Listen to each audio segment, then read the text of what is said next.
Hey guys, it's Delora Dabbles here, and yes, I actually got my webcams back out and I'm shooting like an actual video that I haven't done in a while. So this is that notebook from college that I was talking about in the last video. Sorry the holidays overtook me. They probably overtook you guys as well. We're gonna breeze past these papers at the front. I stapled this together because these are a lot of poems and things. I was originally going to do this journal as like a artistic rendition of my poetry with drawings on it, but I'm not a very good artist, but I am a very good drafter. So these are the continents on my map, right? On tracing paper for me to trace out, which is what kept all of my maps in this book looking so consistent, right? So I called this planet, this universe, Eugatnam, because it's Montauk backwards, and that was my favorite character from Fahrenheit 421, or 451, whatever it was. Whatever those numbers are. Because I wasn't very good at drawing, I ended up doing a lot of symbol drawings. Now, you will recognize these symbols have been appropriated from astrology, alchemy, even, the keys of Solomon, some of them. I will tell you right now, 10, 15 years ago, whenever you Googled symbols into Google Maps, you would pop up a bunch of this stuff, okay? I didn't know what the symbols meant, right? Now, obviously, these I came up with on my own, but we'll get to that. I have a whole alphabet to show y'all here in a second. So this is the first map I ever drew, right? This map has so much going on, right? I still look at these maps that I did and I'm like, I did this in high school. Now, mind you, I was incredibly bullied. I wasn't allowed to have a social life. My mom made me wear boys' clothes because I was, quote, too fat for girls' clothes. All kinds of just awful abuse in my teenage years, and this is what kept me sane. This is what gave me purpose, right? I'm coming back to that purpose now. So here we are to the alphabet. As you guys can see over here, we start with some numerals, and at some point, I must have gotten my eyes on some Mayan numerals, right? And notice how I was like, no, we're not going to do this. But this was my number system, right? Looks a lot like Mayan numerals, and I did eat up documentaries like crazy, so I'm sure that's where I got the idea from. These numbers will not be making a comeback. However, these symbols, almost all of these symbols, are appropriated from alchemy, esoteric practices that I don't remember where they came from. I was a teenager, but I will say that this was pretty ambitious of me, and I've got more over here. As high school winded down and I got into my junior and senior year, I really didn't care that much anymore. So I just started drawing very big things just from all different sources of the internet. We also have here a sentence structure and grammar part.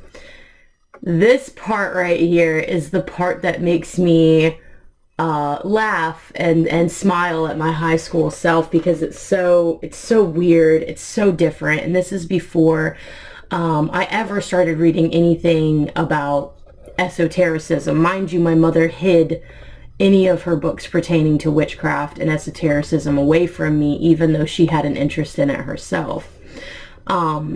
When symbols surround a star, it becomes a sentence. There are 3 types of sentences: informer, describable, epic.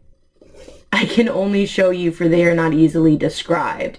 As a high school girl, I could not describe, and I did not have the language to describe what it was I was doing here. So let's just see if I can zoom in. I don't think I can zoom in without literally zooming in. This is an older webcam. So here we are. So here we have simple, complex, and then another simple one. So you could put your symbols in between the points here, right? Or you can put your symbols at the points, or you can do both and make a very, very complex informer style sentence, right? Yes, and there was going to be slavery in my story, so one of my example sentences is union of masters owning slaves, right? Because it was going to be a whole thing that my main character abolished, and then I was like, oh, white savior complex much, let's not do that. We were all high school students, right? Is not a sentence. So here we have a describable sentence. Notice how there is a symbol in the very center, right? And then there are symbols inside of each of the points. The symbol in the center of the pentagram, or star, I specifically did not use the word pentagram. The symbol at the center of the star, right, is what is being described. The symbols around it are describing the symbol inside. Okay. An epic sentence is the combination of both an informer and a describable, and we have them down here, right? Yes. Describables are a form of poetry, I wrote here. What is being described here is the blood, because that is the symbol for blood. When a symbol is all on its lonesome, it is a warning, blessing, or even a curse. This all depends on the symbol. So here we have this very big epic sentence, and it translates to warriors shed the blood of yesterday's enemy, royal demon Lamia, right? It's a whole thing that I did, but also notice how the sentence is different, because I really am trying to like do a whole Tolkien thing here. Like, I look at this and I see the ambitiousness that I had as a student, and I'm just like taken aback at myself. I'm like, wow, you really did the thing. You really did the thing, Delora. Good job. A sentence where the subject is extensively described, the word described isn't always a subject, but the writer may add emphasis and provide an education on the subject. To make a smaller statement, use a single upside down triangle. Specifically, it had to be an upside down triangle. Yeah, super fun. That was very interesting. Probably, I think, one of the most interesting aspects of this. Here we have, you know, some more things kind of happening as time kind of progressed, right? I was like kind of adding more things, right? Trying to make plurals, right? So if this symbol means house, or here I wrote abode because it had to be weird and different, added with this symbol, pluralizes it, it becomes a city, right? So I was like, I don't have symbols for everything, and there's no way for me to keep making symbols for every little thing. I'm going to add a plural symbol that I can tack onto any other symbol to make that symbol plural, right?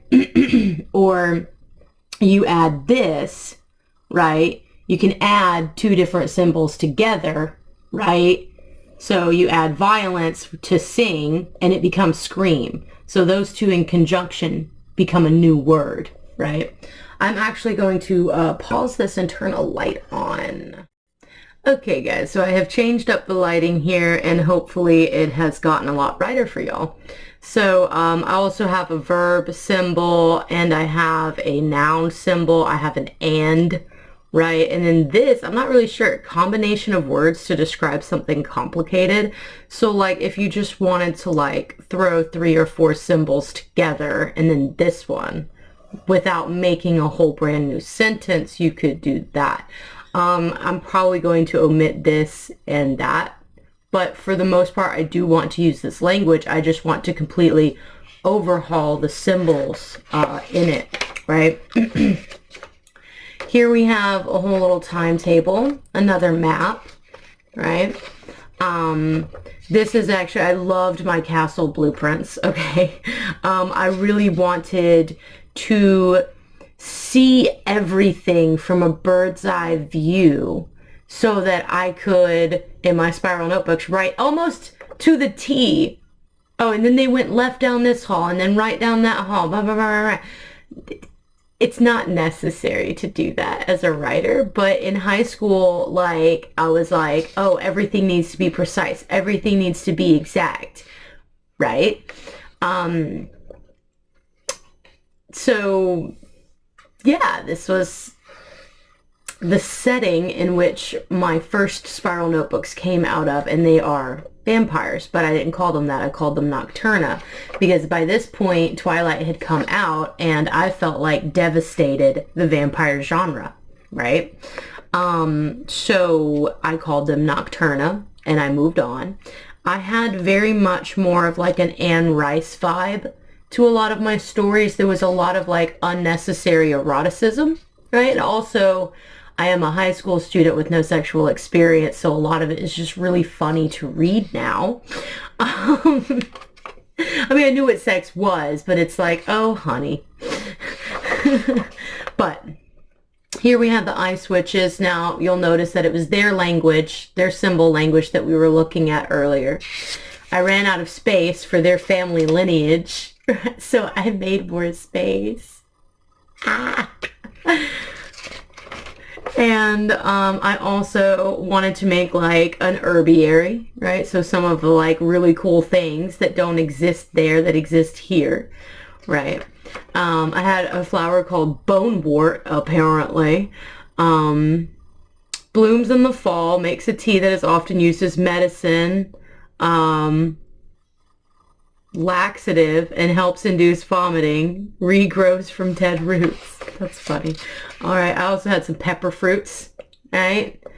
They were spicy and sweet. And you didn't have to cook it. You could just pluck it off a tree and get you some spicy sweet. Yep. All kind of craziness. All kind of craziness.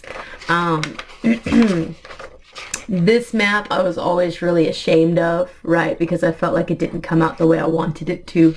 Right, but looking back on it at the age of 30, it makes me very happy. I mean, look at that whale. Look at that happy little whale. That's a happy whale. I really didn't like the way I drew the mer people. I wish that I had had more of a drawing skill to do it properly. But I mean, check out that little snake. Check out that sea serpent. He vibing. He is so vibing. Right? I definitely played around with different sketches and sort of like how I wanted things to look, and my camera unfocused. Maybe we can get it to focus back again, perhaps? Camera? No? Okay. Okay, here we go.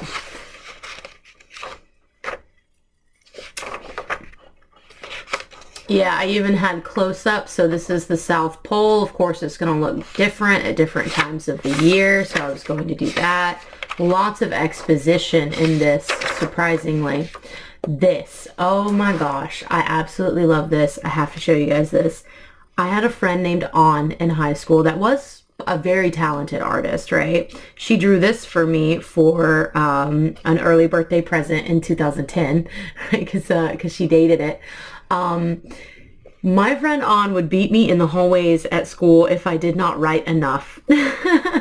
She would beg me for my notebooks, and I would give her one of my notebooks so that she could read it, and I would be writing in another one, and then we'd switch off notebooks, and yeah, like this was the only person in high school that in any way, shape, or form admired or appreciated me in any way. And so this, oh, love it. I love it. Like I look at this right here and I go, this is someone who cared about me at a time in my life when I didn't think anybody did, right? So we've got more exposition, so much, because there's a great war, there's an age of peace, and there's another war, right? And my story picks up with the other war, right?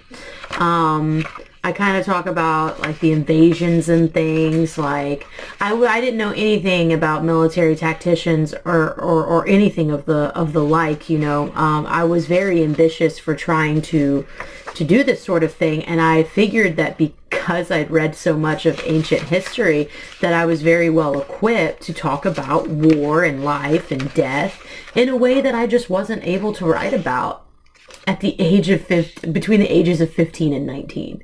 Okay, this was all done in high school.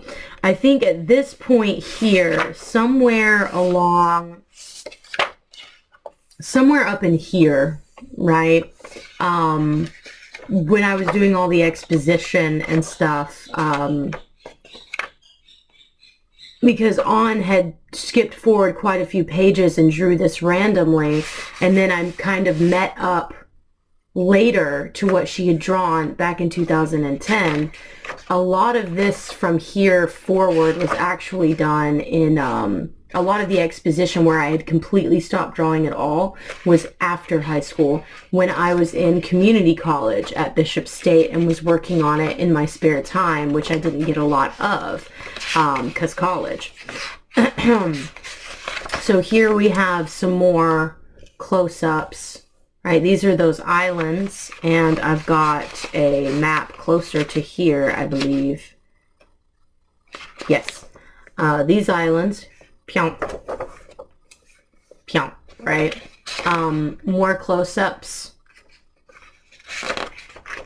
more exposition, and then the map, right? And we're actually going to stop on this map. There are some things that I'm just, that I'm not ready to show yet because they are some very interesting, and it's not a whole lot left. There are some things that I just really want to kind of keep to myself for now that I don't want to put out there yet. But this map kind of has like the last little tidbit of detail that I'm going to give you guys, because I'm overhauling this, but I'm still going to do these stories just in a very overhauled, more, I hope more mature way now that I'm 30 and not 15 to 20, right? But notice how these mountains here are big and jagged now. Much, much bigger than the mountains at the beginning. I had really wanted sort of the earth itself to be angry at what was happening on it, right? And I wanted the map to kind of carry the sharpness, right, that the world had taken on.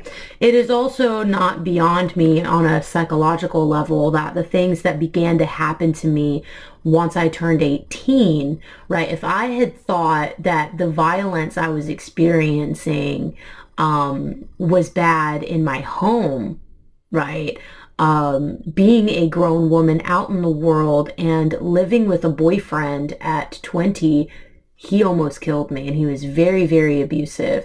So I'm not surprised that the maps that I drew took on a darker turn.